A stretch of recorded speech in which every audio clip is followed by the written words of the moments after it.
Price lord. ಕ್ರಿಸ್ತೇಸುವಿನ ನಾಮದಲ್ಲಿ ಕೂಡಿ ಬಂದಿರುವಂತ ಪ್ರತಿಯೊಬ್ಬರಿಗೂ ವಂದಿಸುವಂತವನಾಗಿರ್ತಾನೆ. ಈ ರಾತ್ರಿ ವೇಳೆ ದೇವರ ಸಾನ್ನಿಧ್ಯ ನಮ್ಮ ನಡುವೆ ಇದೆ. ವಾಕ್ಯವನ್ನ ಬೈಬಲ್ ಸ್ಟಡಿಯಲ್ಲಿ ಬಂದಿರುವಂತ ಒಂದೊಂದು ಡಿವೈಸ್ಗಳಿಗಾಗಿ ಕ್ರಿಸ್ತೇಸುವಿನ ನಾಮದಲ್ಲಿ ನಾನು ವಂದಿಸುವಂತವನಾಗಿರ್ತೇನೆ. ಆದಷ್ಟು ಬೇಗ ನಾವು ಹೆಚ್ಚಿನ ಸಮಯ ತೆಗೆದುಕೊಳ್ಳದೆ ದೇವರ ಆತ್ಮನು ಕೊಟ್ಟಂತ ಒಂದೇ ಒಂದು ಭಾಗವನ್ನ, ಒಂದೇ ಒಂದು ಶಬ್ದವನ್ನ ಈ ದಿವಸಗಳಲ್ಲಿ ದೇವರ ಆತ್ಮ ನನ್ನ ಸಂಗಡ ಮಾತನಾಡಿದನು. ಈ ಭಾಗವನ್ನ ನಿಮ್ಮ ನಡುವೆ ಹಂಚಿಕೊಳ್ಳುವುದಕ್ಕೆ ನಾನು ಇಷ್ಟಪಡ್ತಾ ಇದ್ದೇನೆ. ಅಪೊಸ್ತಲನಾದಂಥ ಪೌಲನು ಅನೇಕ ಪತ್ರಿಕೆಗಳನ್ನ ಬರೀತಾನೆ. ಅನೇಕ ಪತ್ರಿಕೆಗಳನ್ನು ಬರೆಯುವಾಗ ಅದರಲ್ಲಿ ಒಂದು ಪ್ರಧಾನವಾದಂತ ಒಂದು ಪತ್ರಿಕೆಯಾಗಿದೆ ಗಲಾತ್ಯದವರು ಬರೆದ ಪತ್ರಿಕೆ. ನಾವೆಲ್ಲರೂ ಗಲಾತ್ಯದವರು ಬರೆದ ಪತ್ರಿಕೆಯನ್ನ ದಯಮಾಡಿ ಅದರ 1ನೇ ಅಧ್ಯಾಯದ 2ನೇ ವಾಕ್ಯವನ್ನ ದಯಮಾಡಿ ಓದಿಕೊಳ್ಳೋಣ. ಗೆಲಾತಿಯನ್ಸ್ ಚಾಪ್ಟರ್ 1 verse 2. ಸಾಧ್ಯವಾಗುವಂತವ್ರು ನಿಮ್ಮೆಲ್ಲ ವಿಡಿಯೋಸ್ ಅನ್ನು ಆನ್ ಮಾಡ್ಕೊಳ್ಬೇಕಾಗಿ ನಾನು ಕೇಳಿಕೊಳ್ತಿದ್ದೇನೆ. ನನ್ನ ಜೊತೆಯಲ್ಲಿರುವ ಎಲ್ಲ ಸಹೋದರರು ಗಲಾತ್ಯದಲ್ಲಿರುವ ಸಭೆಗೆ ಬರೆಯುವುದೇನೆಂದರೆ, ತಂದೆಯಾದ ದೇವರಿಂದಲೂ ಇಲ್ಲಿ ನಾವು ಕಾಣುತ್ತೇವೆ ಈ ವಾಕ್ಯ ಅಪೊಸ್ತಲನಾದಂಥ ಪೌಲನು ಅನೇಕ ಪತ್ರಿಕೆಗಳನ್ನ ಸಭೆಗೆ ಬರೆಯಲ್ಪಟ್ಟಿದ್ದಾನೆ. ಆದ್ರೆ ಈ ಒಂದು ಗಲಾತ್ಯದವರ ಬರೆದ ಪತ್ರಿಕೆ ಒಂದು ಸಭೆಗೆ ಅಲ್ಲ ಬರೆದಿದ್ದು, ಸಭೆಗಳಿಗೆ ಬರೆದಿದೆ. ಟು ದ ಚರ್ಚಸ್, ಸಭೆಗಳಿಗೋಸ್ಕರ ಅಪೊಸ್ತಲನಾದಂಥ ಪೌಲನು ಬರಿತಾ ಇದ್ದಾನೆ. ಈ ಆರಂಭ ಭಾಗದಲ್ಲೇ ಇದೆ, ಗಲಾತ್ಯದಲ್ಲಿರುವ ಸಭೆಗಳಿಗೆ, ಅಂದ್ರೆ ಒಂದು ಸಭೆ ಅಲ್ಲ, ಅನೇಕ ಸಭೆಗಳಿಗೆ ಅಪೊಸ್ತಲನಾದಂಥ ಪೌಲನು ಒಂದು ಪತ್ರಿಕೆಯನ್ನು ಬರಿತಾ ಇದ್ದಾನೆ. ಅದಕ್ಕೆ ಕಾರಣ ಅವನ ಹೃದಯದಲ್ಲಿದ್ದಂಥ ಒಂದು ಭಾರವನ್ನ ಅನೇಕ ಸಭೆಗಳಿಗೆ ಹೇಳ್ಕೊಳ್ತಾ ಇದ್ದಾನೆ. ಅದರ 6ನೇ ವಾಕ್ಯ ಅದರ ಪ್ರಧಾನವಾಗಿರುವಂತಹ ಒಂದು ವಿಷಯವಾಗಿದೆ. 6ನೇ ವಾಕ್ಯವನ್ನ ಓದಿಕೊಳ್ಳೋಣ. 6ನೇ ವಾಕ್ಯ.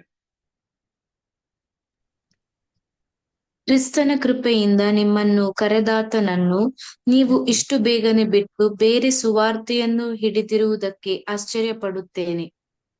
ಕರೆದಾತನನ್ನ ನೀವು ಇಷ್ಟು ಬೇಗ ಬಿಟ್ಟು. ನಾನಿವತ್ತು ರಾತ್ರಿ ವೇಳೆ ಆರಂಭದಲ್ಲಿಯೇ ನಾನು ನಿಧಾನವಾಗಿ ಹೇಳುತ್ತಿರುವಾಗ ಇದರ ಒಳಗಡೆ ದೈವಿಕವಾದಂತ ಆಲೋಚನೆಗಳು ಅಡಗಿದೆ. ಇವತ್ತು ಯಾರಾದ್ರೂ ಒಂದು ನಿರೀಕ್ಷೆ ಇಲ್ಲದಂತೆ ಯಾರಾದ್ರೂ ಕೇಳುತ್ತಿರುವುದಾದ್ರೆ ಇವತ್ತು ನಿಮಗಿರುವಂತ ಒಂದು ಸಂದೇಶ ಭಾಗವಾಗಿದೆ. ಈ ವಾಕ್ಯದಲ್ಲಿ ಹೀಗೆ ಕಾಣ್ತದವೆ, ಕರೆದಾತನನ್ನ ನೀವು ಇಷ್ಟು ಬೇಗ ಬಿಟ್ಟು.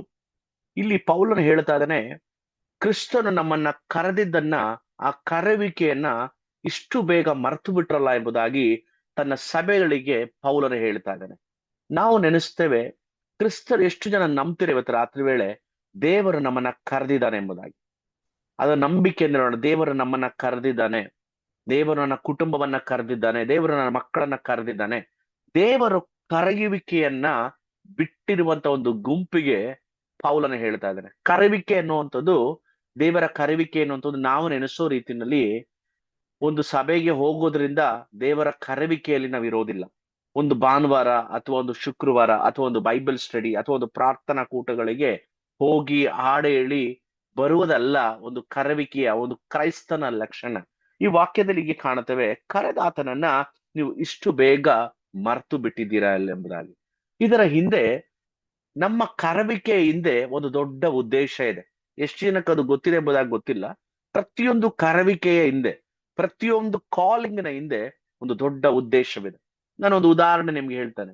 ಒಮ್ಮೆ ಒಂದು ವ್ಯಕ್ತಿ, ಆ ವ್ಯಕ್ತಿ ಸ್ಪೋರ್ಟ್ಸ್ ಅಲ್ಲಿ ಬಹಳ ಆಸಕ್ತಿ ಉಳ್ಳಂತ ವ್ಯಕ್ತಿ. ಅವನು ರನ್ನಿಂಗ್ ರೇಸ್ ತುಂಬಾ ಓಡ್ತಾ ಇರ್ತಾನೆ. ಆ ವ್ಯಕ್ತಿ ಒಮ್ಮೆ ಒಂದು ಪೊಲೀಸ್ ಸೆಲೆಕ್ಷನ್ ಅಲ್ಲಿ ಸೆಲೆಕ್ಟ್ ಆಗಿ ಅವನಿಗೊಂದು ಕೆಲಸ ಸಿಗುತ್ತೆ. ಪೊಲೀಸ್ ಕೆಲಸದಲ್ಲಿ ಆ ವ್ಯಕ್ತಿ ಇರುವಾಗ ಅವನ ಮುಂದೆ ಒಂದು ಕಳ್ಳ ಓಡೋಗ್ತಾ ಇರ್ತಾನೆ. ಈ ವ್ಯಕ್ತಿ ಏನ್ ಮಾಡ್ತಾನೆ, ಪೊಲೀಸ್ ಮ್ಯಾನ್ ಆ ಕಳ್ಳನನ್ನ ಅಟ್ಟಿಸಿಕೊಂಡು ಓಡುತ್ತಾ ಅವನನ್ನ ಓವರ್ಟೇಕ್ ಮಾಡಿ ಹೇಳ್ತಾನೆ, ಪೊಲೀಸ್ ಮ್ಯಾನ್ ನಾನು ಗೆದ್ದುಬಿಟ್ಟೆ ಅಂತ. ಅದರ ಅರ್ಥ, ಪೊಲೀಸಿನ ಕರೆವಿಕೆಯ ಹಿಂದೆ ಒಂದು ಉದ್ದೇಶ ಇದೆ. ಅವನನ್ನ ಕಳ್ಳರನ್ನ ಹಿಡಿಯುವಂತದ್ದೇ ಉದ್ದೇಶ ಆಗಿದೆ. ಆದ್ರೆ ಎಲ್ಲೋ ಓಡುವಂತಹ ಒಂದು ಸ್ಪೀಡ್ ಅಲ್ಲಿ ಈ ಪೊಲೀಸ್ ಮ್ಯಾನಿನ ಒಳಗಡೆ ಒಂದು ಸ್ಪೋರ್ಟ್ಸ್ ಸ್ಪಿರಿಟ್ ಬರ್ತಾ ಇದೆ. ಸ್ಪೋರ್ಟ್ಸ್ ಸ್ಪಿರಿಟ್ ಅವನ ಒಳಗಡೆ ಬಂದ ನಿಮಿತ್ತವಾಗಿ ಅವನ ಕರೆದಂತಹ ಒಂದು ಜವಾಬ್ದಾರಿಯನ್ನು ಅವನು ಮರಿತಾ ಇದ್ದಾನೆ, ಅವನ ಕಾಲಿಂಗ್ ಅನ್ನ ಅವನು ಮರಿತಾ ಇದ್ದಾನೆ. ಅನೇಕ ಸಂದರ್ಭದಲ್ಲಿ ದೇವರು ನಮ್ಮನ್ನ ಕರೆದಿರುವಾಗ ನಾವು ಅನೇಕ ಸಂದರ್ಭದಲ್ಲಿ ನಮ್ಮ ಕಾಲಿಂಗ್ ಅನ್ನ ಮರಿತಾ ಇದ್ದೇವೆ. ನಾವು ಯಾವುದಕ್ಕೋಸ್ಕರ ಕರೆಯಲ್ಪಟ್ಟಿದ್ದೇವೆ ಅನ್ನೋದನ್ನ ನಾವು ಮರಿತಾ ಇದ್ದೇವೆ. ಇಲ್ಲಿ ವಾಕ್ಯದಲ್ಲಿ ನಾವು ನೋಡಿದ್ವಿ, ಅದು ಇಷ್ಟು ಬೇಗ ಮರೆತು ಬಿಟ್ರಲ್ಲ ಎಂಬುದಾಗ ಅದರ 13ನೇ ವಾಕ್ಯವನ್ನು ಓದ್ಕೊಳ್ತೀರಾ? 13ನೇ ವಾಕ್ಯ, 1:13. ಹಿಂದೆ ನಾನು ಹಿಂದೆ ಯೆಹೂದ್ಯ ನಾವು ಮತದಲ್ಲಿದ್ದಾಗ ನನ್ನ ನಡತೆ ಎಂಥದ್ದೆಂದು ನೀವು ಕೇಳಿದ್ದೀರಷ್ಟೇ. ನಾನು ದೇವರ ಸಭೆಯನ್ನು ಅತ್ಯಂತವಾಗಿ ಹಿಂಸೆಪಡಿಸಿ ಹಾಳು ಮಾಡುತ್ತಿದ್ದೆನು.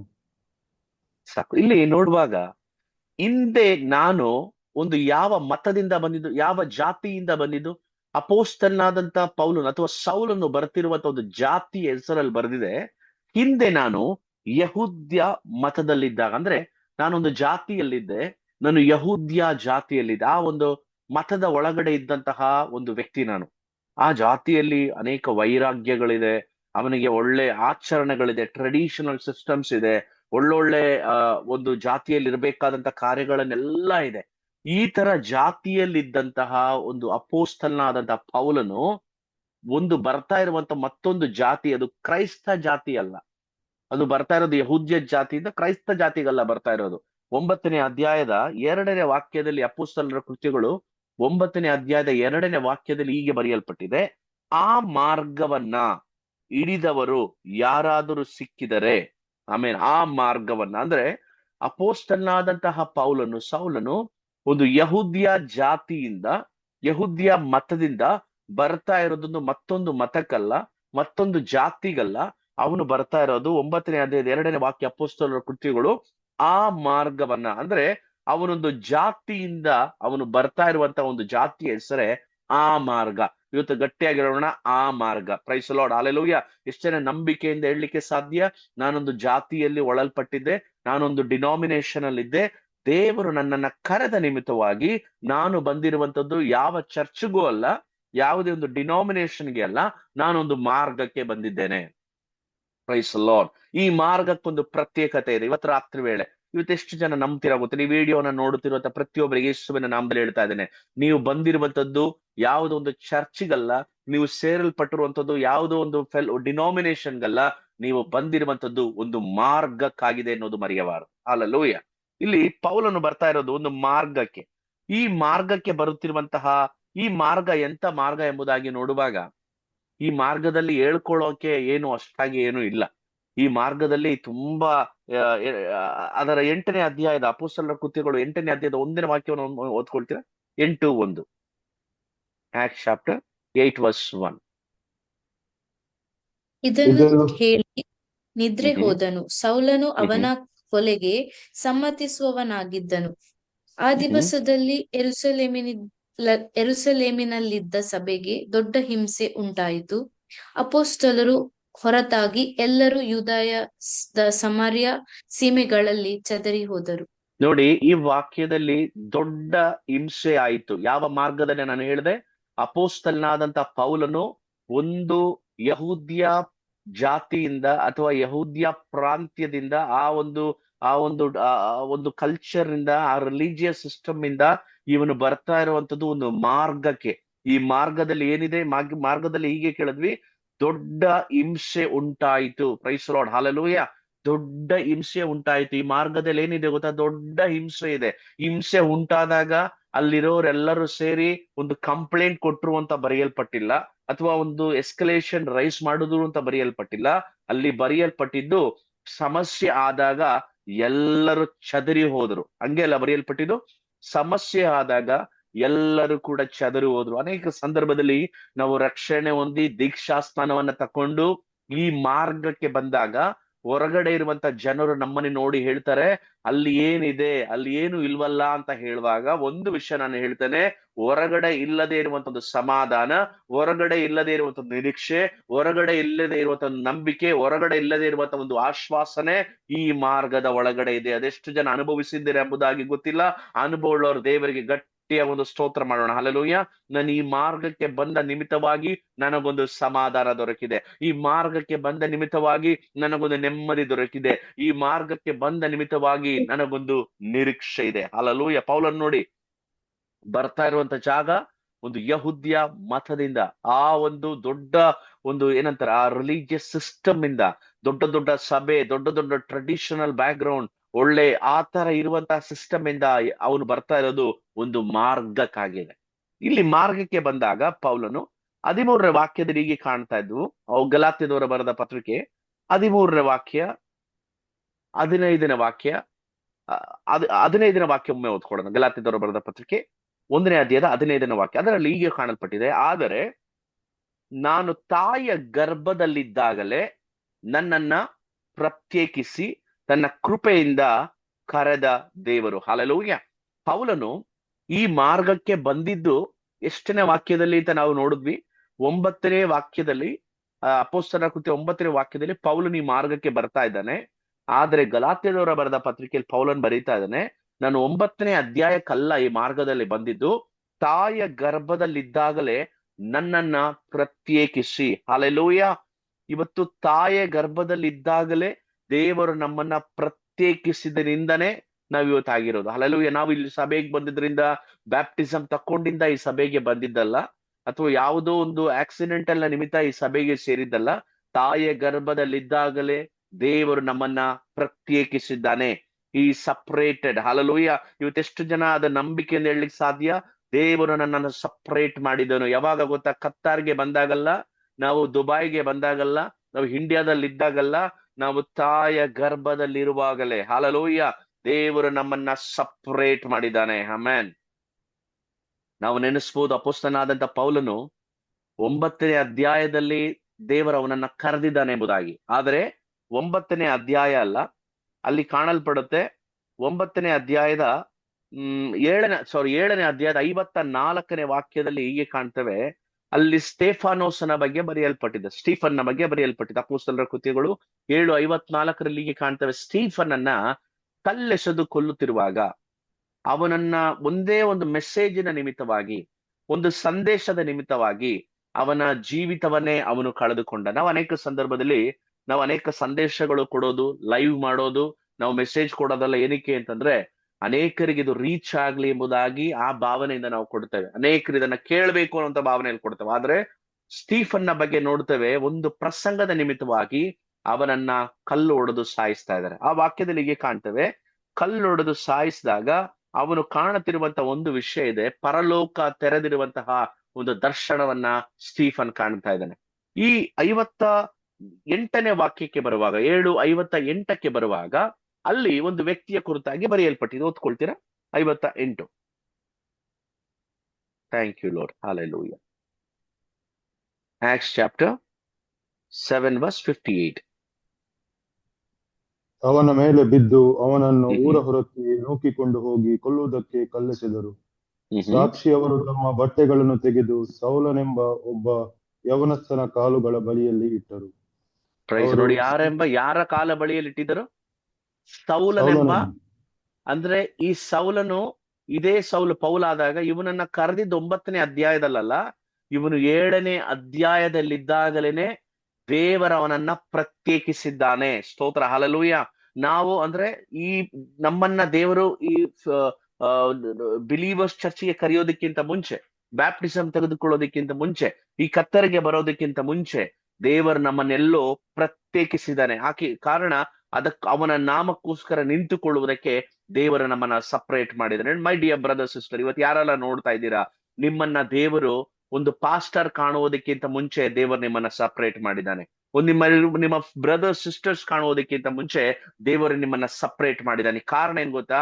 ಅವನ ಕಾಲಿಂಗ್ ನಿಮ್ಮ ಮೇಲಿದೆ. ಆತನ ಇವತ್ತು ರಾತ್ರಿ ವೇಳೆ ನಾನು ಮಾತನಾಡ್ಲಿಕ್ಕೆ ಇರುವಂತ ಒಂದು ಸಣ್ಣ ಭಾಗ, ನಿಮ್ಮ ಕರೆವಿಕೆ ಏನೆಂಬುದನ್ನ ಇವತ್ತು ರಾತ್ರಿ ವೇಳೆ ನಾವು ತಿಳಿದುಕೊಳ್ಬೇಕು. ಇಲ್ಲಿ ನೋಡಲ್ಪಟ್ಟಿರುವಾಗ ರೋಮಾಪುರದ ಪತ್ರಿಕೆ 8:30 ಹೀಗೆ ಕಾಣ್ತೇವೆ, ಮತ್ತು ಯಾರನ್ನ ಮೊದಲು ನೇಮಿಸಿದ್ದಾನೋ ಅವರನ್ನ ಕರೆದು ನೇಮಿಸಿರುವವನನ್ನ ದೇವರು ಕರೆಯುತ್ತಾನೆ. ಹಲ್ಲೆಲೂಯಾ. ಇಲ್ಲಿ ಪೌಲನನ್ನ ಕರೆದಿದ್ದು 9ನೇ ಅಧ್ಯಾಯದಲ್ಲಾದರೂ ಕೂಡ ಇವನ ಮೇಲೆ ನಿಯೋಗ ಇದ್ದಿದ್ದು 7ನೇ ಅಧ್ಯಾಯದಲ್ಲೇ ದೇವರು ಅವನನ್ನ ಪ್ರತ್ಯೇಕಿಸಿದ್ರು. ಇವತ್ತು ರಾತ್ರಿ ವೇಳೆ ಎಷ್ಟು ಜನಕ್ಕೆ ಅರ್ಥ ಆಗ್ತಿದೆ ಗೊತ್ತಿಲ್ಲ. ಹಲ್ಲೆಲೂಯಾ. 7ನೇ ಅಧ್ಯಾಯದಲ್ಲಿನೇ ಅವನನ್ನ ಸಪರೇಟ್ ಮಾಡಿದ್ರು, 9ನೇ ಅಧ್ಯಾಯದಲ್ಲಿ ದೇವರು ಕರೆದ್ರು. ಅದಕ್ಕೆ ರೋಮಾಪುರದ ಪತ್ರಿಕೆಗೆ ಬರೆಯಲ್ಪಟ್ಟಿದೆ, ಮೊದಲು ನೇಮಿಸಿದ್ದನ್ನ ಅವರು ಕರೆದರು. ಹಲ್ಲೆಲೂಯಾ. ಮೊದಲು ನೇಮಿಸಿದವರನ್ನ ಅವರು ಕರೆದರು ಎಂಬುದಾಗಿ ದೇವರ ವಾಕ್ಯ ಬರೆಯಲ್ಪಟ್ಟಿದೆ. ಇಲ್ಲಿ ನೋಡುವಾಗ ದೇವರ ಕರೆವಿಕೆ, ಮೊದಲು ನೇಮಿಸಿದವರನ್ನ ದೇವರು ಕರೆದರು. ಇವತ್ತು ರಾತ್ರಿ ವೇಳೆ ಇವತ್ತೆಷ್ಟು ಜನ ಹೇಳ್ತೀರಾ, ನನ್ನ ಮೇಲೊಂದು ದೇವರಿಗೊಂದು ಕರೆವಿಕೆ ಇದೆ. I have a God's calling. ದೇವರ ಕರೆವಿಕೆ ಇದೆ, ನನ್ನ ಕುಟುಂಬದ ಮೇಲೊಂದು ಕರೆವಿಕೆ ಇದೆ. ನಾವು ಕ್ರೈಸ್ತರು ಯಾಕಾಗಿದ್ದೇವೆ ಅನ್ನೋದರ ಕುರಿತಾಗಿ ಇವಾಗ 1 ನಿಮಿಷ ಕಾಲ ನಾನು ಮಾತನಾಡ್ಲಿಕ್ಕೆ ಇಷ್ಟಪಡುತ್ತೆ. ನಾವು ಕ್ರೈಸ್ತರಾಗಿದ್ದಕ್ಕೆ ಕಾರಣ ಏನು? ನಾವು ಕ್ರೈಸ್ತರಾಗಿದ್ರಿಂದ ನಮಗೇನು ಪ್ರಯೋಜನಗಳೇನು? ಅನೇಕ ವ್ಯಕ್ತಿಗಳಿಗೆ ನಾವು ರಕ್ಷಣೆ ಹೊಂದಿದ್ದು ಏನಕ್ಕೆ ಎಂಬುದಾಗಿ ಗೊತ್ತಿಲ್ಲ. ಸಭೆಗೆ ಬರ್ತಾ ಇರೋದು ಏನಕ್ಕೆ ಎಂಬುದಾಗಿ ಗೊತ್ತಿಲ್ಲ. ವಾಕ್ಯ ಕೇಳ್ತಾ ಇರೋದು ಏನಕ್ಕೆ ಎಂಬುದಾಗಿ ಗೊತ್ತಿಲ್ಲ. ಆರಾಧನೆ ಮಾಡ್ತಿರೋದು ಏನಕ್ಕೆ ಎಂಬುದಾಗಿ ಗೊತ್ತಿಲ್ಲ. ಆದರೆ ಅಪೊಸ್ತಲನಾದ ಪೌಲನು ಹೇಳ್ತಾ ಇದ್ದಾನೆ, ನಿಮ್ಮನ್ನ ನೇಮಿಸಿದವನು ನಿಮ್ಮನ್ನ ಕರೆದಿದ್ದಾನೆ. You have a calling. Hallelujah. ಈ ಕಾಲಿಂಗ್ ಎಲ್ಲಿದೆ ಎಂಬುದಾಗಿ ನೋಡುವಾಗ ಈ ಮಾರ್ಗದಲ್ಲಿದೆ. ಈ ಮಾರ್ಗ, ಆ ಮಾರ್ಗದಲ್ಲಿ ಏನಿದೆ? ದೇವರ ನಿಯೋಗದಲ್ಲಿರುವಂತ ಮಾರ್ಗದ ಒಳಗಡೆ ಒಂದು ಕಾಲಿಂಗ್ ಇದೆ. ಗಲಾತ್ಯದವರ ನಮ್ಮ ಅದೇ ಸಬ್ಜೆಕ್ಟ್, ಅದೇ ಚಾಪ್ಟರ್ ಅಲ್ಲಿ ಇರ್ತೇನೆ. ಗಲಾತಿಯನ್ಸ್ 1:16 ಅಲ್ಲಿ ದೇವರು ನಮ್ಮನ್ನ ಕರೆದಿರುವುದರ ಪ್ರಧಾನ ಉದ್ದೇಶವೇನು ಎಂಬುದಾಗಿ ಬರೆಯಲ್ಪಟ್ಟಿದೆ. What is the main purpose god called for us? Hallelujah. ನಮ್ಮ ಪ್ರಧಾನ ಉದ್ದೇಶವೇನು? ದೇವರು ನಮ್ಮನ್ನ ಕರೆದಿರುವುದಕ್ಕೆ, ದೇವರ ಕಾಲಿಂಗ್ ನಿಮ್ಮ ಮೇಲಿರುವುದಕ್ಕೆ ಪ್ರಧಾನವಾದ ಉದ್ದೇಶ ಏನು? 16ನೇ ವಾಕ್ಯ 1:16. Thank you Lord. Hallelujah. Galatians 1:16. ತನ್ನ ಮಗನನ್ನು ನಾನು ಅನ್ಯ ಜನರಲ್ಲಿ ಪ್ರಸಿದ್ಧಪಡಿಸುವವನಾಗಬೇಕೆಂದು ಆತನನ್ನು ನನ್ನೊಳಗೆ ಪ್ರಕಟಿಸುವುದಕ್ಕೆ ನೋಡಿ, ಇಚ್ಛಿಸಿ ಯಾಕೆ ಕರೆದಿದ್ದಾನೆ ಬ್ರದರ್ ನಮ್ಮನ್ನ? ದೇವರು ಯಾಕೆ ಕರೆದಿದ್ದಾನೆ? ಸಿಂಪಲ್. ಯಾರಿಗಾದ್ರೂ ನಾವು ಸಭೆ, ಅನೇಕರ ಮೇಲೆ ಕಾಲಿಂಗ್ ಇದೆ. ಎಷ್ಟೋ ಜನಕ್ಕೆ ನಮ್ಮನ್ನು ಯಾಕೆ ಕರೆದಿದೀವಿ ಅಂತ ಗೊತ್ತಿಲ್ಲ. ಯಾವ್ದೋ ಒಂದು ಪಾಸ್ಟ್ರು ನಮಗೆ ಸುವಾರ್ತೆ ಹೇಳಿದ್ರು, ಚರ್ಚಿಗೆ ಬಂದ್ವಿ. ಯಾವ್ದೋ ಒಂದು ಪಾಸ್ಟ್ರು ಬ್ಯಾಪ್ಟಿಸಮ್ ಕೊಟ್ರು, ಚರ್ಚಿಗೆ ಬಂದ್ವಿ. ಇದೆಲ್ಲ ದೇವರು ನಮ್ಮನ್ನ ಕರೆದಿರುವಂತ ಪ್ರಧಾನ ಉದ್ದೇಶ ಎಂಬುದಾಗಿ ನೋಡುವಾಗ, ಆತನನ್ನ ನಮ್ಮ ಒಳಗಡೆ ಪ್ರಕಟಿಸುವುದಕ್ಕೆ. ಹಲ್ಲೆಲೂಯಾ. ಇವತ್ತು ಗಟ್ಟಿಯಾಗಿ ವಾಕ್ಯವನ್ನ ಕೇಳುವಂತವ್ರು ಸ್ತೋತ್ರ ಮಾಡೋಣ. ದೇವರು ನನ್ನನ್ನ ಕರೆದಿರುವುದಕ್ಕೆ ಕಾರಣ ಆತನನ್ನ, ಅಂದ್ರೆ ಯಾರನ್ನ? ಯೇಸುವನ್ನ ನನ್ನ ಒಳಗಡೆ ಪ್ರಕಟಿಸುವುದಕ್ಕೆ. Price lord. ಹಲ್ಲೆಲೂಯಾ. ನಮ್ಮ ಒಳಗಡೆ, ನಮ್ಮ ಕುಟುಂಬದ ಒಳಗಡೆ ಪ್ರಕಟಿಸುವುದಕ್ಕಾಗಿ ದೇವರು ಕರೆದಿದ್ದಾನೆ. ಹಲ್ಲೆಲೂಯಾ. ಇವತ್ತು ರಾತ್ರಿ ವೇಳೆ ಈ ವಾಕ್ಯಗಳನ್ನ ಕೇಳುತ್ತಿರುವಾಗಲೇ, ಹಲ್ಲೆಲೂಯಾ, ನಾನು ಯೇಸುವಿನ ನಾಮದಲ್ಲಿ ಹೇಳ್ತೇನೆ, ದೇವರು ನಿಮ್ಮನ್ನ ಕರೆದಿರುವುದಕ್ಕೆ ಪ್ರಧಾನ ಕಾರಣ ಆತನನ್ನ ಪ್ರಕಟಿಸುವುದಕ್ಕೆ ದೇವರು ನಿಮ್ಮನ್ನ ಕರೆದಿದ್ದಾನೆ. ಇವತ್ತೆಷ್ಟು ಆಸೆ ಪಡ್ತೀರಾ ನಾನು ದೇವರನ್ನ ಪ್ರಕಟಿಸ್ಬೇಕು ಅಂತ? ನನ್ನ ಮಾತಿನಲ್ಲಿ, ನನ್ನ ಕ್ರಿಯೆಗಳಲ್ಲಿ, ನನ್ನ ವಸ್ತ್ರಧಾರಣೆಯಲ್ಲಿ, ಹಲ್ಲೆಲೂಯಾ, ನನ್ನ ಎಲ್ಲ ಟೆಸ್ಟ್ ಮನಿ ಒಳಗಡೆ ನಾನು ಆತನನ್ನ ಪ್ರಕಟಿಸ್ಬೇಕು. ಆ ವಾಕ್ಯದಲ್ಲಿ ಈಗ ಬರೆಯಲ್ಪಟ್ಟಿದೆ, ಆತನನ್ನ ಪ್ರಕಟಿಸುವುದಕ್ಕಾಗಿ ದೇವರು ನನ್ನನ್ನ ಕರೆದಿದ್ದಾನೆ. ಸ್ತೋತ್ರ. Hallelujah. My dear brother, sister, ಇದು ಇವತ್ತು ಯಾರೆಲ್ಲ ನೋಡ್ತಾ ಇದ್ದೀರಾ, ದೇವರು ನಿಮ್ಮನ್ನ ಕರೆದಿರುವುದಕ್ಕೆ, ವೈ ಗಾಡ್ ಕಾಲ್ಡ್ ಯು, ದೇವರು ನಿಮ್ಮನ್ನ ಕರೆದಿರೋದಕ್ಕೆ ಕಾರಣ ಕೆಲವೊಂದು ಕುಟುಂಬ ಬಿಡಿಸಲ್ಪಡುವುದಕ್ಕಾಗಿ, ಕೆಲವೊಂದು ದೇಶ ಬಿಡಿಸಲ್ಪಡುವುದಕ್ಕಾಗಿ, ಕೆಲವೊಂದು ಗ್ರಾಮಗಳು ಬಿಡಿಸಲ್ಪಡುವುದಕ್ಕಾಗಿ, ನರಕವಾಗಿರುವಂತ ನಿನ್ನ ಮನೆ ಸ್ವರ್ಗವಾಗಿ ಮಾರ್ಪಡಿಸುವುದಕ್ಕಾಗಿ ದೇವರು ನಿಮ್ಮನ್ನ ಕರೆದಿದ್ದಾನೆ. ಅದಕ್ಕೆ ಅಪೊಸ್ತಲರ ಕೃತ್ಯಗಳ ಬರೆದ ಪುಸ್ತಕದಲ್ಲಿ 8ನೇ ಅಧ್ಯಾಯದಲ್ಲಿ 5-6ನೇ ವಾಕ್ಯವನ್ನ ದಯಮಾಡಿ ಓದಿಕೊಳ್ಳೋಣ. Acts chapter 8 verse 5, 6, 7. ಅಲ್ಲಿ ಹೀಗೆ ಕಾಣ್ತೇವೆ, ಫಿಲಿಪ್ಪನು ಸಮರ್ಯವೆಂಬ ಪಟ್ಟಣಕ್ಕೆ ಹೋಗಿ ಕ್ರಿಸ್ತನನ್ನು ಅಲ್ಲಿರುವವರಿಗೆ ಪ್ರಕಟಿಸಿದನು. ಈ ರಿವೀಲ್ಡ್ ಕ್ರೈಸ್ಟ್. ಹಲ್ಲೆಲೂಯಾ. ಏನಕ್ಕೆ ಯಾರು ಪ್ರಕಟಿಸ್ತಾರೆ? ಫಿಲಿಪ್ಪನು ಸಮರ್ಯ ಪಟ್ಟಣದಲ್ಲಿ ಕ್ರಿಸ್ತನನ್ನ ಪ್ರಕಟಿಸಿದನು. ನೋಡಿ, ಇಲ್ಲಿ ನಮ್ಮನ್ನ ಯಾಕೆ ದೇವರು ಕರೆದಿದ್ದಾನೆ? ನಾವು ಯಾಕೆ ಕರೆದಿದ್ದೇನ ಅಂತಂದ್ರೆ, ನಾವು ಎಲ್ಲಾ ಕಡೆ ಕ್ರಿಸ್ತನನ್ನ ಪ್ರಕಟಿಸುವವರಾಗಿರ್ಬೇಕು. ಹಲ್ಲೆಲೂಯಾ. 6ನೇ ವಾಕ್ಯದಲ್ಲಿ ಹೀಗೆ ಕಾಣ್ತೇವೆ, ಗುಂಪಾಗಿ ಕೂಡಿದ ಜನರು ಫಿಲಿಪ್ಪನ ಮಾತುಗಳನ್ನ ಕೇಳಿ ಅವನು ಮಾಡಿದ ಸೂಚಕ ಕಾರ್ಯಗಳನ್ನು ನೋಡಿ ಅವನ ಹೇಳಿದ ಸಂಗತಿಗಳಿಗೆ ಏಕ ಮನಸ್ಸುಳ್ಳವರಾಗಿ ಲಕ್ಷ್ಯ ಕೊಟ್ಟರು. ಯಾಕೆಂದರೆ ಅನೇಕ ರೋಗಿಗಳನ್ನು, ದೆವ್ವಗಳನ್ನು ಮಹಾಶಬ್ದದಿಂದ ಕೂಗಿ ಹೊರಗೆ ಬಂದವು ಮತ್ತು ಅನೇಕ ಪಾರ್ಶ್ವವಾಯು ರೋಗಿಗಳು, ಕುಂಟರು ಸ್ವಸ್ಥಪಟ್ಟರು. ನೋಡಿ, ಆ ಪಟ್ಟಣದಲ್ಲಿ ಅನೇಕ ವಿಧವಾಗಿರುವಂತಹ ಬಾಧ್ಯಪಟ್ಟವರಿದ್ದಾರೆ ಸೈತಾನನಿಂದ. ಒಂದು ರೋಗಿಗಳಿದ್ದಾರೆ, ಕುಂಟರಿದ್ದಾರೆ, ಕುರುಡರಿದ್ದಾರೆ. ಇವರೆಲ್ಲರೂ ಕೂಡ ಮಹಾಶಬ್ದದಿಂದ ಅವರು ಹೊರಗಡೆ ಬಂದು ಅವರಿಗೆ ಸ್ವಸ್ಥತೆ ಆಯಿತು. ನನಗೆ ಬಹಳ ಇಷ್ಟವಾಗಿದ್ದ ವಾಕ್ಯ 8ನೇ ವಾಕ್ಯ, ಆ ಪಟ್ಟಣಕ್ಕೆ ಬಹು ಸಂತೋಷವಾಯಿತು. ಆ ಪಟ್ಟಣಕ್ಕೆ ಸಂತೋಷವಾಗಿದ್ದಕ್ಕೆ ಕಾರಣ, ಆ ಪಟ್ಟಣದಲ್ಲಿ ಲುಲ್ಲು ಮಾಲ್ ಇದ್ದಿದ್ದಕ್ಕಲ್ಲ ಪಟ್ಟಣ ಸಂತೋಷ ಪಟ್ಟಿದ್ದು. ಆ ಪಟ್ಟಣ ಸಂತೋಷ ಪಡ್ಲಿಕ್ಕೆ ಕಾರಣ ಪಾರ್ಕ್ ಇದ್ದಿದ್ದಕ್ಕಲ್ಲ ಸಂತೋಷ ಪಟ್ಟಿದ್ದು. ಆ ಪಟ್ಟಣ ಸಂತೋಷ ಪಡ್ಲಿಕ್ಕೆ ಕಾರಣ ಒಳ್ಳೆ ಫೆಸಿಲಿಟೀಸ್ ಇರೋದಕ್ಕಲ್ಲ ಪಟ್ಟಣ ಸಂತೋಷ ಪಟ್ಟಿದ್ದು. ಆ ಪಟ್ಟಣ ಸಂತೋಷ ಪಡ್ಲಿಕ್ಕೆ ಕಾರಣ ಒಂದು ಫಿಲಿಪ್ಪನು ಕ್ರಿಸ್ತನನ್ನ ಪ್ರಕಟಿಸಿದನು. Hallelujah. My dear friends, hallelujah. ಇವತ್ತು ಕೇಳುವಂತವ್ರಿಗೆ ಯೇಸುವಿನ ನಾಮದಲ್ಲಿ ಹೇಳ್ತಾನೆ, ನಿಮ್ಮ ಒಳಗಡೆ ಇರುವಂತ ಕ್ರಿಸ್ತನು ಈ ದಿವಸಗಳಲ್ಲಿ ಪ್ರಕಟಿಸುವುದಕ್ಕೆ ನೀವು ಪ್ರಯತ್ನ ಮಾಡಿ. ಹಾಲೆಲೂಯ. ನಿಮ್ಮ ಒಳಗಡೆ ಇರುವಂತ ಕ್ರಿಸ್ತನು ಎಲ್ಲಿ ಪ್ರಕಟವಾಗುತ್ತಾನೋ ಅಲ್ಲಿ ಒಂದು ಸಂತೋಷ ಉಂಟಾಗುವಂತದ್ದಾಗಿದೆ. ಹಾಲೆಲೂಯ. ಇಲ್ಲಿ ನಾವು ನೋಡಿದ್ವಿ, ಅಪೊಸ್ತಲನಾದಂತ ಪೌಲನನ್ನ ದೇವರು ಕರೆದಿರುವಂತ ಪ್ರಧಾನವಾದಂತ ಉದ್ದೇಶ ಕ್ರಿಸ್ತನನ್ನ ಪ್ರಕಟಿಸುವುದಕ್ಕಾಗಿ. ಇವತ್ತು ಯೇಸುವಿನ ನಾಮದಲ್ಲಿ ಹೇಳ್ತೀನಿ, ಇವತ್ತು ಯಾರೆಲ್ಲ ಕನೆಕ್ಟ್ ಆಗಿದ್ದೀರಾ, ನಿಮ್ಮ ಕುಟುಂಬದ ಒಳಗಡೆ ಇವತ್ತು ಕ್ರಿಸ್ತನು ಪ್ರಕಟವಾಗ್ತಾ ಇದ್ದಾನ? ನಮ್ಮ ಜೀವಿತದಲ್ಲಿ ದೇವರು ಪ್ರಕಟವಾಗ್ತಾ ಇದ್ದಾನ? ಅಥವಾ ನಾವು ಸಾಧಾರಣವಾಗಿ ಒಂದು ನಾರ್ಮಲ್ ಕ್ರೈಸ್ತರ ಹಾಗೆ ಒಂದು ಭಾನುವಾರ ಸಭೆಗೆ ಹೋಗಿ, ಒಂದು ಶುಕ್ರವಾರ ಸಭೆಗೆ ಹೋಗಿ, ಒಂದು ಹಾಡು ಹೇಳಿ ಬಂದು ಮುಗಿಸ್ತಾ ಇದ್ದೇವಾ? ನಾವು ಇವತ್ತು ರಾತ್ರಿ ವೇಳೆ ನಾವು ಯೋಚನೆ ಮಾಡ್ಬೇಕು. ನಮ್ಮನ್ನ ಕರೆದಿರುವುದು ಇವತ್ತಲ್ಲ, ನಿಮ್ಮನ್ನ ಕರೆದಿರೋದು ಈಗಲ್ಲ. ತಾಯ ಗರ್ಭದಲ್ಲಿರುವಾಗಲೇ ದೇವರು ನಿಮ್ಮನ್ನ ಕರೆದಿದ್ದಾನೆ. ಯಾಕೆ ಗೊತ್ತಾ? ಕ್ರಿಸ್ತನನ್ನ ನಿಮ್ಮ ಒಳಗಡೆ ಪ್ರಕಟಿಸ್ಬೇಕು. Praise the Lord. ಅಪೊಸ್ತಲನಾದಂತ ಪೌಲನ ಬಗ್ಗೆ ಹೇಳಬೇಕು ಅಂತಂದ್ರೆ, ಒಳ್ಳೆ ಹ್ಯಾಂಡ್ಸಮ್ ಆದಂತ ವ್ಯಕ್ತಿ ಅಲ್ಲ, ಅವನು ಬಹಳ ಶಾರ್ಟ್ ಫೆಲೋ, ತುಂಬಾ ಗಿಡ್ಡನಾದಂತ ಮನುಷ್ಯ. ಸುಮಾರು 30-40 kg ಒಳಗಡೆ ಇರುವಂತಹ ಒಂದು ವೆಯ್ಟ್ ಇರುವಂತ ಮನುಷ್ಯ. ಅವನು ಕಾಲು ಕುಂಟ, ಅವನ ಮೂಗು ಉದ್ದ ಸೊಟ್ಟಗಿದೆ. ಈ ತರ ಅಪಿಯರೆನ್ಸ್ ಯಾವುದು ಇಲ್ಲದೆ ಇರುವಂತಹ, ಬ್ಯೂಟಿ ಇಲ್ಲದೆ ಇರುವಂತಹ ಒಂದು ಮನುಷ್ಯನಾಗಿದ್ದ ಅಪೊಸ್ತಲನಾದಂತ ಪೌಲನು. ಈ ಪೌಲನ್ ಹೇಳ್ತಾ ಇದ್ದಾನೆ, ನಾನು ಕ್ರಿಸ್ತನನ್ನ ಪ್ರಕಟಿಸುತ್ತಾ ಇದ್ದಾನೆ. ಹಾಲೆಲೂಯ. ಫಿಲಿಪ್ಪ ಪಟ್ಟಣದಲ್ಲಿ ಫಿಲಿಪ್ಪನು ಸಮರ್ಯ ಪಟ್ಟಣದಲ್ಲಿ ಕ್ರಿಸ್ತನನ್ನ ಪ್ರಕಟಿಸುವುದರಿಂದ ಆ ಪಟ್ಟಣ ಸಂತೋಷವಾಗಿರುವುದಾದ್ರೆ, ಪೌಲನ್ ಹೇಳ್ತಾ ಇದ್ದಾನೆ, ನಾನು ಕೂಡ ಕ್ರಿಸ್ತನನ್ನ ಪ್ರಕಟಿಸುತ್ತಾ ಇದ್ದಾನೆ. ಹಾಲೆಲೂಯ. ಇಲ್ಲಿ ನಾವು ಅದರ ಅಪೊಸ್ತಲರ ಕೃತ್ಯಗಳು 19ನೇ ಅಧ್ಯಾಯದ 11ನೇ ವಾಕ್ಯವನ್ನು ಓದ್ಕೊಳ್ತೀರಾ? ಅಪೊಸ್ತಲರ ಕೃತ್ಯಗಳು 19ನೇ ಅಧ್ಯಾಯದ 11ನೇ ವಾಕ್ಯ. Thank you Lord. Hallelujah. Acts chapter 19 verse 11. Thank you ದೇವರು Lord. ಪೌಲನ ಕೈಯಿಂದ ವಿಶೇಷವಾದ ಮಹತ್ಕಾರ್ಯಗಳನ್ನು ನಡೆಸುತ್ತಾ ಇದ್ದರಿಂದ ಜನರು ಅವನ ಮೈಮೇಲಿನಿಂದ ಉಡಿ ವಸ್ತ್ರಗಳನ್ನು ತಂದು ರೋಗಿಗಳ ಮೇಲೆ ಹಾಕಲು ಅವರವರ ರೋಗಗಳು ವಾಸಿಯಾದವು. ನೋಡಿ, ಪ್ರೈಸ್ ದಿ ಲಾರ್ಡ್. ದೆವ್ವಗಳು ಹಾಲೆಲೂಯ. ನೋಡಿ, ದೆವ್ವಗಳು ಬಿಡ್ತಾ ಇದೆ, ರೋಗಿಗಳು ವಾಸಿ ಆಗ್ತಾ ಇದೆ, ಎಫೆಸೋಸ್ ಪಟ್ಟಣ ಬಿಡಿಸಲ್ಪಡ್ತಾ ಇದೆ. ನಾನು ಹೇಳಿದೆ, ಪೌಲನ ಅಪಿಯರೆನ್ಸ್ ಒಂದ್ ಸ್ವಲ್ಪ ನಾನು ವಿವರಿಸಿದೆ. ವೆರಿ ಶಾರ್ಟ್ ಫೆಲೋ, ಬಹಳ ಗಿಡ್ಡನಾದಂತ ವ್ಯಕ್ತಿ. ಅವನಿಗೆ ಇರುವಂತ ವೆಯ್ಟ್ 40 kg ತೂಕ ಅವನಿಲ್ಲ.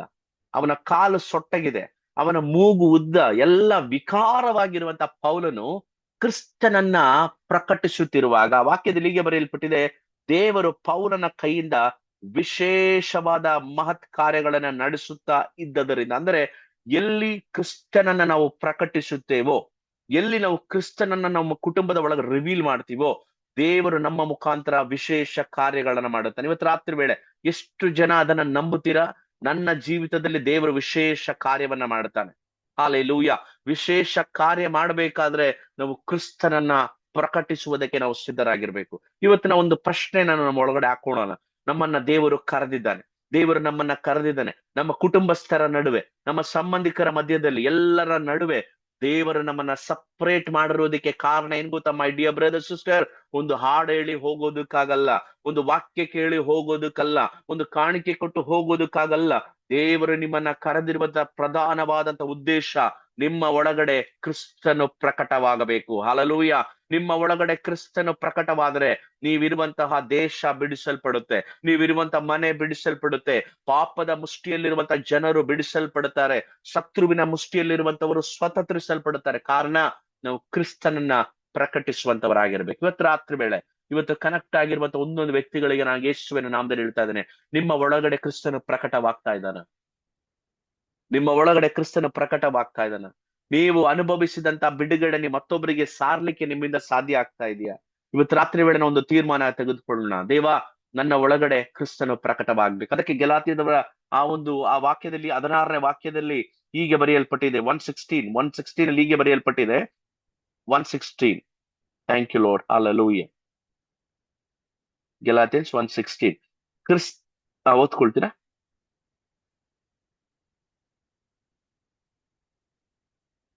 Thank you Lord. ಹಾಲೆಲೂಯ. ತನ್ನ ಮಗನನ್ನು ನಾನು ಅನ್ಯ ಜನರಲ್ಲಿ ತನ್ನ ಮಗನನ್ನ ನಾನು ಅನ್ಯ ಜನರಿನಲ್ಲಿ ಪ್ರಸಿದ್ಧಪಡಿಸಬೇಕೆಂದು, ತಂದೆಯಾದ ದೇವರು ಹೇಳ್ತಾರೆ ತನ್ನ ಮಗನನ್ನ ಅನ್ಯ ಜನರ ಮಧ್ಯದಲ್ಲಿ ಪ್ರಸಿದ್ಧಪಡಿಸಬೇಕೆಂದು ಆತನನ್ನ ಆತನನ್ನು ನಮ್ಮ ನಿಮ್ಮೊಳಗೆ ಒಳಗಡೆ ಪ್ರಕಟಿಸುವುದಕ್ಕಾಗಿ ಹಾಲೆಲೂಯಾ, ನಮ್ಮ ಒಳಗಡೆ ದೇವರು ಆಸೆ ಪಡ್ತಾ ಇದ್ದಾನೆ. ಅಂಧಕಾರದಲ್ಲಿರುವಂತಹ ಪೌಲನ ಒಳಗಡೆಯಿಂದ ಕ್ರಿಸ್ತನು ಪ್ರಕಟಪಡಿಸ್ತಾ. ಇವತ್ತು ರಾತ್ರಿ ವೇಳೆ ನಾನು ಯೇಸುವಿನ ನಾಮದಲ್ಲಿ ಈ ಒಂದು ಸಣ್ಣ ಮೆಸೇಜ್ ಅಲ್ಲಿ ನಿಮ್ಗೆ ಹೇಳುವಂತ ವಿಷಯ, ನಿಮ್ಮ ಒಳಗಡೆ ಕ್ರಿಸ್ತನು ಪ್ರಕಟವಾಗ್ಬೇಕು. ನಿಮ್ಮ ಮಾತಿನಲ್ಲಿ, ನೀವು ಹೋಗುವಂತ ದಾರಿಯಲ್ಲಿ, ನೀವಿರುವಂತ ಕುಟುಂಬದಲ್ಲಿ, ನೀವಿರುವಂತ ಕೆಲಸ ಜಾಗದಲ್ಲಿ ನಿಮ್ಮ ಒಳಗಡೆ ಆಗ್ಬೇಕಾಗಿರೋದೇನ್ ಗೊತ್ತಾ? ಪ್ರಕಟಿಸಬೇಕು, ಕ್ರಿಸ್ತನನ್ನ ಪ್ರಕಟಿಸುವಂತವರಾಗಿರ್ಬೇಕು. ಬಿಕಾಸ್ ದೇವರು ನಿಮ್ಮನ್ನ ಕರೆದಿದ್ದಾನೆ. ಇವತ್ತು ರಾತ್ರಿ ವೇಳೆ ಆಗಿರುವಂತ ಜಾಗದಲ್ಲಿ ನಮ್ಮೆಲ್ಲ ಕಣ್ಗಳು ಮುಚ್ಚಲ್ಪಡುವರಾಗಿ ನಾವು ಪ್ರಾರ್ಥನೆಯನ್ನು ಮಾಡೋಣ. ದೇವ, ನಿನ್ನನ್ನ ಪ್ರಕಟಿಸುವುದಕ್ಕಾಗಿ ನನ್ನನ್ನು ಪ್ರಯೋಜನ ಪಡಿಸ್ಕೊ. ನಿನ್ನನ್ನ ನಾನು ಪ್ರಕಟಿಸ್ಬೇಕು. ನನ್ನ ಜೀವಿತದಲ್ಲಿ, ನನ್ನ ಎಲ್ಲಾ ವಿಷಯಗಳಲ್ಲೂ ಕೂಡ ನಿನ್ನನ್ನ ನಾನು ಪ್ರಕಟಿಸ್ಬೇಕು. ಆಸೆ ಇರುವಂತವ್ರು ಮಾತ್ರ, ಇದನ್ನ ಬಯಸುವಂತವರು ಮಾತ್ರ ಇವತ್ತು ಆಗಿರುವ ಜಾಗದಲ್ಲಿ ಅವೆಲ್ಲರ ಬಾಯಿಗಳು ತೆರೆದು ಪ್ರಾರ್ಥನೆಯನ್ನು ಮಾಡೋಣ. ಲಾರ್ಡ್, ನಾನು ನಿನ್ನ ರಿವೀಲ್ ಮಾಡ್ಬೇಕು ಸ್ವಾಮಿ, through my words, through my actions, through my everything. Lord, ನಾನು ನಿನ್ನನ್ನ ರಿವೀಲ್ ಮಾಡ್ಬೇಕು ಲಾರ್ಡ್. ಯಾವುದೋ ಒಂದು ನಾಮಧೇಯ ಕ್ರೈಸ್ತರಾಗಿ ನಾವು ಜೀವಿಸದೆ, ನಾಮಧೇಯ ಒಂದು ಕ್ರೈಸ್ತರಾಗಿ ನಾವು ಸಭೆಗೆ ಬರದೆ, ಇವತ್ತು ಮೈ ಡಿಯರ್ ಬ್ರದರ್ ಸಿಸ್ಟರ್, ನಿಮ್ಮನ್ನ ತಾಯಿಯ ಗರ್ಭದಲ್ಲಿದ್ದಾಗಲೇ ದೇವರು ಕರೆದಿದ್ದಾನೆ. ತಾಯಿಯ ಗರ್ಭದಲ್ಲಿದ್ದಾಗಲೇ ಕರೆದು ನಿಮ್ಗೊಂದು ದೊಡ್ಡ ರೆಸ್ಪಾನ್ಸಿಬಿಲಿಟಿ ಕೊಟ್ಟಿದ್ದಾನೆ. ನಿಮ್ಮನ್ನ ದೇವರು ಕರೆದಿರುವುದಕ್ಕೆ ಪ್ರಧಾನವಾದಂತ ಕಾರಣ, ನಿಮ್ಮ ಒಳಗಡೆ ಕ್ರಿಸ್ತನು ಪ್ರಕಟವಾಗ್ತಾ ಇರ್ಬೇಕು. ಇವತ್ತು ರಾತ್ರಿ ವೇಳೆ ಈ ವಾಕ್ಯದ ಕಡೆಗೆ ನಮ್ಮನ್ನೇ ನಾವು ತಗ್ಗಿಸಿಕೊಳ್ಳೋಣ. ನಿಮ್ಮ ಒಳಗಡೆ ಕ್ರಿಸ್ತನು ಪ್ರಕಟವಾಗ್ತಾ ಇದೆಯಾ?